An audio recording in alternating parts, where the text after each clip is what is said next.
ಒಂದು ಹಳೆಯ ಬಂಗಲೆಯ ಬಾಗಿಲು ನಿಧಾನವಾಗಿ ತೆರೆದುಕೊಳ್ತದೆ. ಒಳಗೆ ಯಾರೂ ಇಲ್ಲ.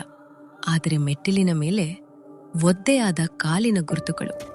1, 2, 3. ಅವು ನಿಧಾನವಾಗಿ ಕ್ಯಾಮ್ರಾದ ಕಡೆ ಬರುತ್ತವೆ. ಹಠಾತ್ ಒಂದು ಧ್ವನಿ ಮಯೂರ್. ಮಯೂರ್ ಬೆಚ್ಚಿ ಬಿದ್ದು ಕಣ್ಣು ತೆರೆಯುತ್ತಾನೆ.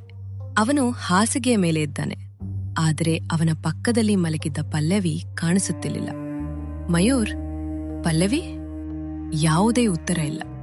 ಅವನು ಬಾಗಿಲು ತೆರೆಯುತ್ತಾನೆ. ಹೊರಗೆ ಕತ್ತಲೆ. ಅಷ್ಟರಲ್ಲಿ ದೂರದಲ್ಲಿ ಪಲ್ಲವಿಯ ಧ್ವನಿ ಕೇಳಿಸುತ್ತದೆ. ಪಲ್ಲವಿ, ಮಯೂರ್, ನನ್ನನ್ನು ಉಳಿಸು. ಮಯೂರ್ ಆ ಧ್ವನಿಯ ಕಡೆ ಓಡುತ್ತಾನೆ. ಕ್ಯಾಮ್ರಾ ನಿಧಾನವಾಗಿ ತಿರುಗುತ್ತದೆ. ಅಲ್ಲಿ ಪಲ್ಲವಿ ಇಲ್ಲ, ಕೇವಲ ಆ ಹಳೆಯ ಮರದ ಕೊಂಬೆ. ಅದರ ಕಣ್ಣುಗಳು ಕೆಂಪಾಗಿ ಹೊಳೆಯುತ್ತವೆ. ಆ ರಾತ್ರಿ ಮಯೂರ್ ಕೇಳಿದ ಧ್ವನಿ ನಿಜವಾಗಿತ್ತ? ಅಥವಾ ಭೂತ ಬಂಗಲೆ ಮೊದಲ ಬಾರಿಗೆ ಅವನನ್ನು ತನ್ನತ್ತ ಕರೆಯುತ್ತಿತ್ತ? ಮಯೂರ್ ಗಾಬರಿಯಿಂದ ಎದ್ದು ಕುಳಿತುಕೊಳ್ತಾನೆ. ಪಲ್ಲವಿ ಅವನ ಎದುರೇ ನಿಂತಿರುತ್ತಾಳೆ.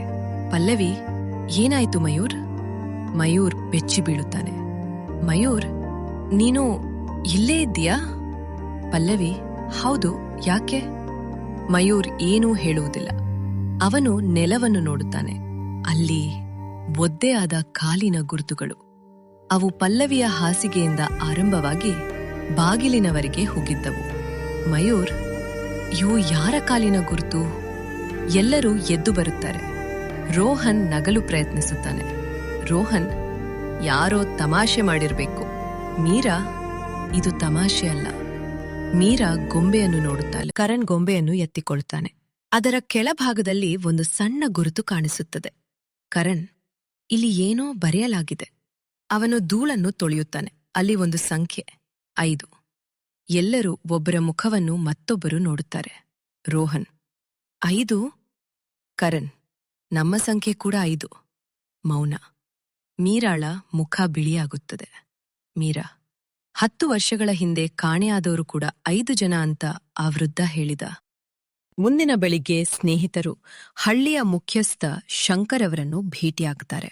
ಮಯೂರ್ ಗೊಂಬೆಯನ್ನು ಮೇಜಿನ ಮೇಲೆ ಇಡುತ್ತಾನೆ. ಗೊಂಬೆಯನ್ನು ನೋಡಿದ ತಕ್ಷಣ ಶಂಕರ್ನ ಮುಖ ಬದಲಾಗ್ತದೆ. ಶಂಕರ್, ಇದನ್ನು ನೀವು ಎಲ್ಲಿಂದ ತಂದಿರಿ? ಮಯೂರ್, ನಮ್ಮ ಬಾಗಿಲ ಮುಂದೆ ಇತ್ತು. ಶಂಕರ್ ಕೆಲವು ಕ್ಷಣ ಮೌನವಾಗಿರುತ್ತಾನೆ. ಶಂಕರ್, ಇದನ್ನು ತಕ್ಷಣ ಸುಟ್ಟು ಹಾಕಿ. ಕರಣ್, ಯಾಕೆ? ಶಂಕರ್, ಯಾಕೆಂದರೆ ಆ ಗೊಂಬೆ ಯಾರ ಮನೆಯ ಮುಂದೆ ಸಿಕ್ಕಿದೆಯೋ ಅವನು ಮಾತು ನಿಲ್ಲಿಸುತ್ತಾನೆ. ಮಯೂರ್, ಏನಾಗುತ್ತೆ? ಶಂಕರ್ ನಿಧಾನವಾಗಿ ಹೇಳುತ್ತಾನೆ. ಆ ಮನೆಯವರಲ್ಲಿ ಯಾರೋ ಒಬ್ಬರು ಕಾಣೆಯಾಗುತ್ತಾರೆ. ಚೋಟು ದೂರದಿಂದ ಎಲ್ಲವನ್ನೂ ಕೇಳುತ್ತಿರುತ್ತಾನೆ. ಅವನು ಮಯೂರ್ ಬಳಿ ಬರುತ್ತಾನೆ. ಚೋಟು, ಅಣ್ಣ. ಮಯೂರ್, ಏನು ಚೋಟು? ಚೋಟು, ನನಗೆ ನಿಮ್ಮನ್ನು ಒಂದು ಜಾಗಕ್ಕೆ ಕರೆದುಕೊಂಡು ಹೋಗಬೇಕು. ಚೋಟು ಅವರನ್ನು ಹಳ್ಳಿಯ ಹಿಂಭಾಗದ ಒಂದು ಹಳೆಯ ಮನೆಯ ಬಳಿ ಕರೆದುಕೊಂಡು ಹೋಗುತ್ತಾನೆ. ಗೋಡೆಯ ಮೇಲೆ 5 ಫೋಟೋಗಳು. ಅವು 10 ವರ್ಷಗಳ ಹಿಂದೆ ಕಾಣೆಯಾದ ಯುವಕರ ಫೋಟೋಗಳು. ಮೀರಾ ಒಂದು ಫೋಟೋವನ್ನು ಗಮನಿಸುತ್ತಾಳೆ. ಅದರ ಹಿಂದೆ ಅದೇ 5 ಗುರುತು ಇತ್ತು. ಸಂಜೆ ಪಲ್ಲವಿ ಒಬ್ಬಳೇ ನದಿಯ ಬಳಿ ಕುಳಿತಿರ್ತಾಳೆ. ಮಯೂರ್ ಅವಳ ಬಳಿ ಬರುತ್ತಾನೆ. ಮಯೂರ್, ನಿನ್ನೆ ರಾತ್ರಿ ನಿನ್ನ ಧ್ವನಿ ಕೇಳಿಸಿತ್ತು. ಪಲ್ಲವಿ, ನನ್ನ ಧ್ವನಿ? ಮಯೂರ್, ನೀನು ನನ್ನನ್ನು ಕರೆಯುತ್ತಿದ್ದೆ. ಪಲ್ಲವಿ ಗಂಭೀರವಾಗ್ತಾಳೆ. ಪಲ್ಲವಿ, ನಾನು ನಿನ್ನೆ ರಾತ್ರಿ ನಿನ್ನನ್ನು ಕರೆಯಲೇ ಇಲ್ಲ. ಇಬ್ಬರೂ ಮೌನವಾಗುತ್ತಾರೆ. ಮಯೂರ್, ಆಗ ಅದ್ಯಾರು? ಪಲ್ಲವಿ ಮಯೂರ್ನ ಕೈ ಹಿಡಿಯುತ್ತಾಳೆ. ಪಲ್ಲವಿ, ಏನೇ ಆಗ್ಲಿ ನಾವು ಒಬ್ಬರನ್ನೊಬ್ಬರು ಬಿಟ್ಟು ಹೋಗಬಾರದು.